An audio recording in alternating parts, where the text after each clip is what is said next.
gods and the goddess. Half grid right now.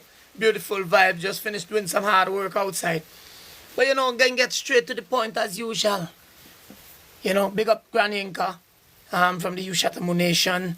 Big up all sentient being and give thanks to the ancestors. Give thanks to such great knowledge and big up all clean, pure-hearted people. You don't know we don't play no game and we ain't hiding nothing and showcoat nothing. Showcoat nothing. It's plain, live and direct. What I want hit on is the fact that these fake administrative hearing from these administrative clerks that's referred to as fiduciary officers that run these banks, that is referred to as court. Yeah, these particular people right now as me say, yeah, needs to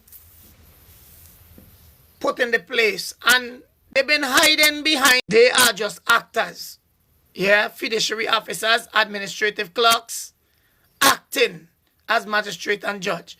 But what they want to do is keep hiding behind the curtain and telling you that you're not supposed to question the magistrate. How are you supposed to be able to have a fair hearing, which is called due process of law? To have due process of law means you have to have a chance to present your facts, your evidence. And part of your facts is also questioning the validity that the court is actually functioning on a de jure status and not a de facto, and that the acting magistrate or acting judge, which is the administrative clerk, is acting under oath of office and bonds. And if he cannot provide these particular documents, we shouldn't even be wasting time. And most of all, I would say to most of my people and them is to avoid the court. Even if you've been kidnapped for whatever citation, whatever fraud they bring against you, I suggest that you actually write a rebuttal and send it to them, carry it direct to the court clerk and have the court clerk stamp it, and do not go into the court, because that's where they have their stronghold. It's like you trying to fight the lion in his den. That's his den. He will cut the throat and eat you. Right? You can't go in the den of the belly of the beast and claiming you will get rights and talk about special appearance. Let that only take place if you've been kidnapped. If you're not kidnapped, whether or not you was kidnapped before and then they let you out, what do they call it, bail or whatever the procedure might take place, because lack of knowledge, some people go through certain steps, and because they never know how to reverse the whole ordeal when it take place and step their foot down, speak under certain standing, they get caught up and they go through certain process, administrative process. Now, regardless or not you're going through this, and you're going through this by force, whether it's called threat, coercion, and duress, the fact remains that even if you've been kidnapped and forced into these arenas, when you come out of the arena, whether they claim you on bail, whether it's not bail and they give you your own recognizant signature, whatever they give you, you don't have to take part. You have to write out these affidavits to these people, rebutting them and letting them know that you never consent and that you was kidnapped and that you are not taking part. And you send it to the Attorney General and you send it to the court clerk, and you go directly down to the court and make the court clerk stamp it and you hand it over to them. Also, it's important to do a register mail as well. When you do a register mail as well, you have a standing, because now you're dealing with, and you have to learn how to do the postmaster, so you can activate the postmaster to get some form of remedy. This is how things are calculated. Now, a lot of our people will make few steps, little mistake on the way, but no one perfect. And when you just come into this knowledge, I would suggest that you try to get your information down pack. You try to make sure that your information and your knowledge is very competent, and that your documentation has a standing, and that when you file your claim over the company, which is the straw man and the birth certificate, that has been done under a professional way that you will not have any problem. Right? So I suggest that you give the brothers and sisters the right information. So what I would say to most of our people who are just getting into the sovereign movements and trying to articulate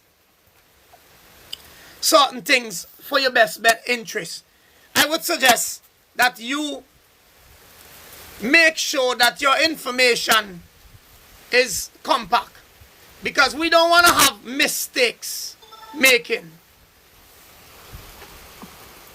Right? We want to make sure that all brothers and sisters are on point with this, even the ones who's just getting into this, and that they know what they are doing, and that we're not falling behind, and that none of us is perfect on this mission, and as time go by, there is still more information adding to our portfolio, and our brain has expanded more, and our knowledge has been increased. But for the most part of this mission, I would suggest that whenever you get into this, before trying to challenge the de facto system, you know what you're doing, what you're about, and your documentation must be professionally done. You must make sure that notices given to the corporation, and probate has been notified of your access being the executor over the estate, and that you're not falling behind in giving proper notice to these people.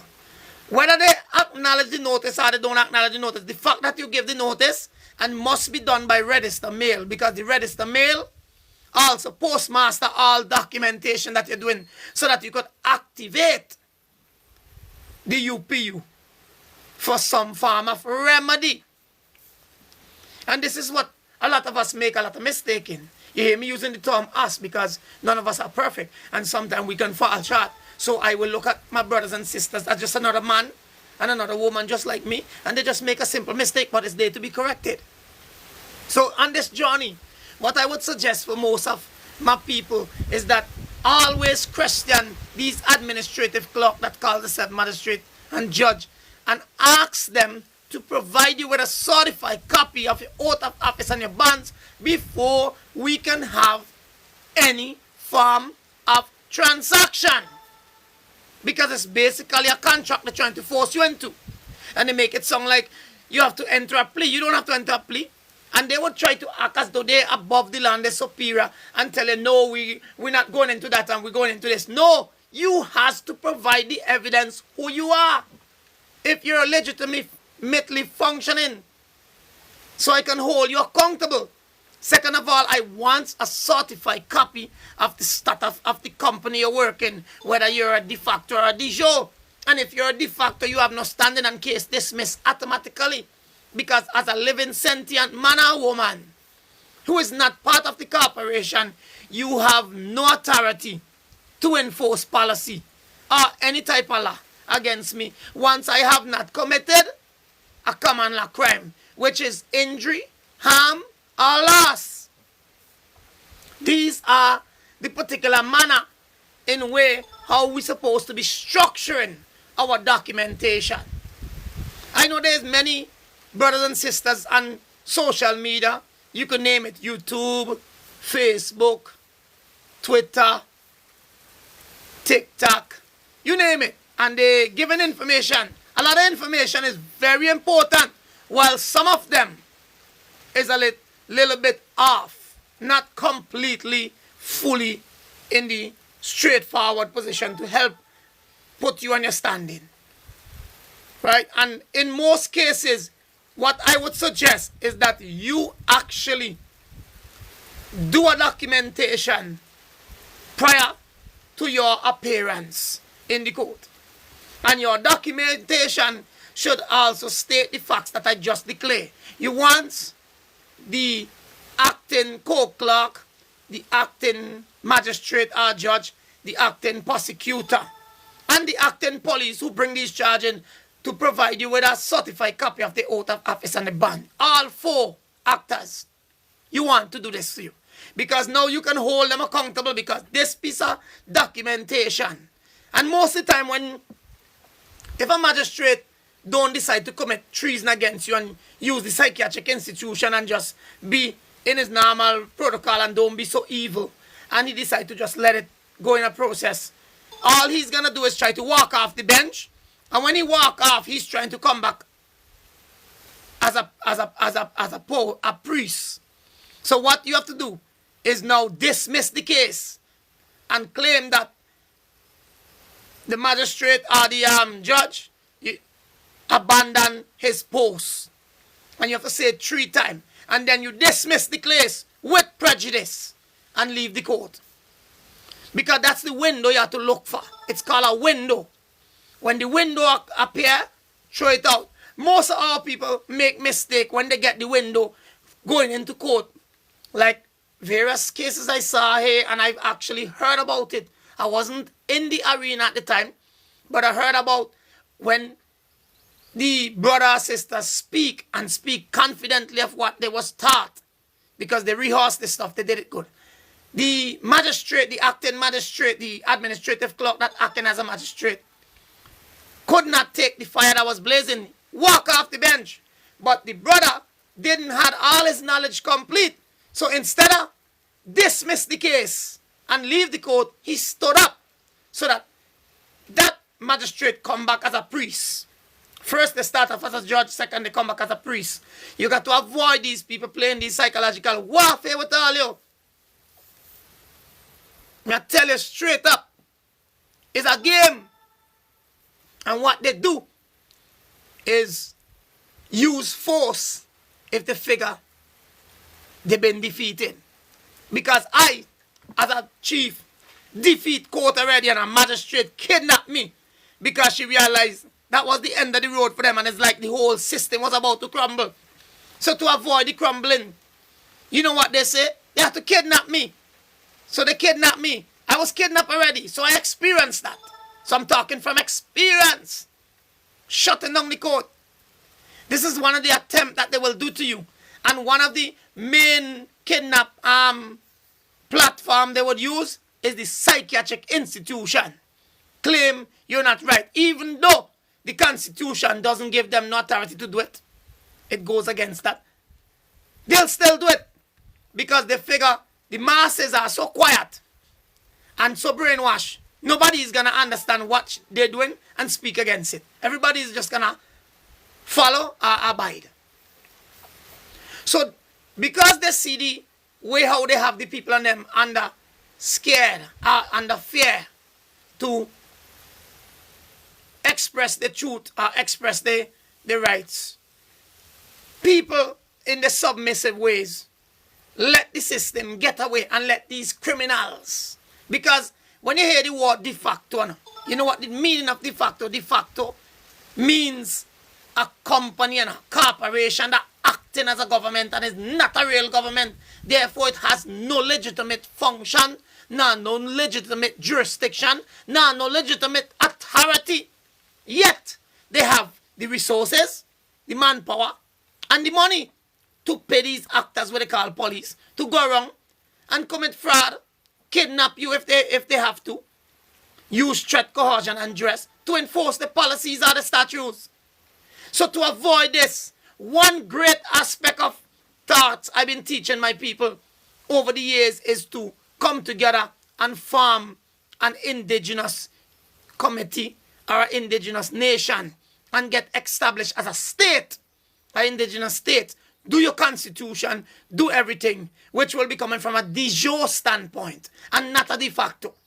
This will give you your standing so that the international community can step in by your side and protect you in any means necessary. Now, one of our greatest downfall is colonization has fucked up now for our people mind. So male testosterone too high. So another man don't want to give honor to another brother who's been the leader, who took the fight in the forefront. They always want to come and overthrow and feel, oh, I don't want he be no leader over me. I have to lead. So that causes us to stay behind and not go forward. Because you see, the brain The brain is so messed up over colonization. You have a lot of brothers and sisters still don't want to unite to form what you call an indigenous nation, which is going to give you the highest standing in law. So we have a problem with our people uniting. And that is what causes these systems to still be alive and fighting for so long. Because lack of unity and lack of knowledge make my people perish. And this is what we dealing with over the years. I myself have a fight here in this land with people who got the knowledge from me and still running off talking about they want to be their own chief. How you could have so much man rat in one hole? You must have a fight. It wouldn't work. Yeah? 3, 4 different male lion cannot run one pack unless they're brothers who came to overthrow something that was already there. If it's individual from different packs, there will be war. They will be fighting, killing one another just to control the female so that they could spread their genes. And this is exactly how our people operate. The testosterone. And it may have some issues with some female too, who is reluctant to acknowledge true leadership and work in accordance with the ancestors and the universe, and who has been put in the forefront. You see, like how there's people here who was given the name Garifuna and Kalinago and was not really the name that they used for themselves, but this name was given to them. These people has never even formed a nation. They don't have a documentation. They have nothing. They only call themselves Garifuna and Kalinago. They're still using Vincent Shan passport and ID card, which makes them a corporate slave. So that's not an identity. That's a company. And to say that when somebody asks you where you're from, and you explain I'm from St. Vincent, it means that you're just giving power to the colonial oppressors who create the corporation by saying that you are also a corporation coming out of another corporation. Now, a corporation is just a company register and Brandon Street through a piece of paper. How a living man and woman could come from that? This is where I want all of a girl getting all the brain. How can you come from a piece of paper? You can't. You come from a mother. You cannot come from a piece of paper. These are the type of things that we have to acknowledge. Use your brain keenly and decipher truth from fiction. Just like a lot of brethren will say they're on the sovereign movements, but yet they're still advocating for the corporation in the land and calling the corporation as the main point in everything they're saying. Just like these ones from Jamaica, which is Yakama, right? They will be saying that they're Maroons, but yet on the Maroon document saying fucking Jamaica. How can your Maroon document say Jamaica if that's a company? What you're supposed to do is identify the de facto corporation that is occupying, also known as Jamaica. That should be part of your identification, expressing exactly what they are. Then that will give a clear expression that you know what you're doing. But you can't come out and saying that you're from Jamaica, you're Jamaican, and then you claiming sovereign. You can't have sovereignty claiming to be a Jamaican. You can't have sovereignty claiming to be a USA citizen. You can't have sovereignty claiming to be a Grenadian. You can't have sovereignty claiming to be a Canadian. It's Kanata, right? And it's Torkel Island, right? And it's Yakima, right? And it's Uromi, not St. Vincent. So this is the mix-up, this is the tricks, and this is the trap. I know a lot of people have studied the Act of the Trust, the Sestaki Trust, and the functioning of the trust and whatever, but it still doesn't give you any rights to claim citizen, because citizen is a slave. You have to be a national, and there's two types of national. There's the national that is of the indigenous descent, and there's the national that is on the private side and owns the trust. So, hooray to those that did the paperwork properly and have the national passport or the national ID and goes around and doing things in a professional manner. Hooray to you. I would definitely love to see most of my people step in the forefront and do things professionally. Even to those that say they're selling instruments such as paperwork and information. And some might work and some might not work. All I would say to some of you is that make sure that you have first-hand experience with what you're doing and that it has some weight with it, that it will be honored. Or else don't go around and give people information that is not even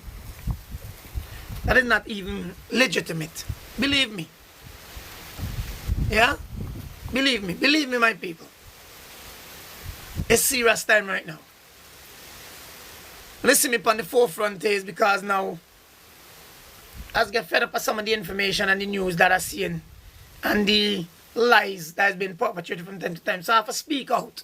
And I don't come here too often, but I need to be more often. But I have to speak out. Because it's a little bit disturbing. And a lot of times I would see things on social media pertaining to this same movements, and sometimes they forget the most critical point to highlight the magistrate or the judge. These actors, they're acting as magistrate or judge for out of office and his bonds. We ain't playing no game with you. Give me that level of jurisdiction. Common law or admiralty, you need an admiralty contract. If you don't have an admiralty contract, the accuser has to have a testimony claiming that you either commit injury, harm, or loss against him. If you can't provide these things, you don't have no case. You never had a case. I did not commit injury, harm, or loss to no one, so you can't bring forth this. Now can you bring an admiralty contract that I sign with you? So they don't have no case. They'll usually back off. They'll usually walk off the bench. When they walk off the bench, it's your turn to dismiss the case. With prejudice. Always remember that. With prejudice. So my people, see, for lack of knowledge, it's a serious issue. And I'm not saying I'm 100%, because there's still steps that can be taken and different procedure that can be followed upon. But from my experience and from my knowledge, I'm in it. And I'm in it to win it. I'm not in it to lose it. And I never lost. A sovereign, sentient being is always a winner. Whether or not the court use the power to silence you and claim they win, they never win you. You can't win the truth. Truth is sovereign. And I know many of you heard that. Truth is sovereign.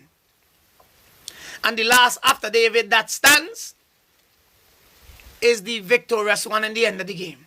So it's always good to debunk them in everything they bring. They never can debunk you. They'll just try to be silenced, which is also aqueous.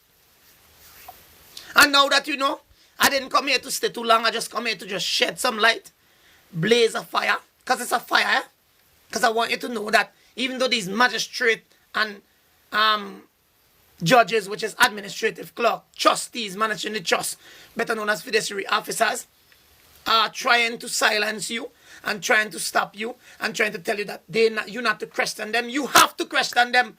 How can you get due process of law if they can't be questioned? That's what you have to put in the forefront.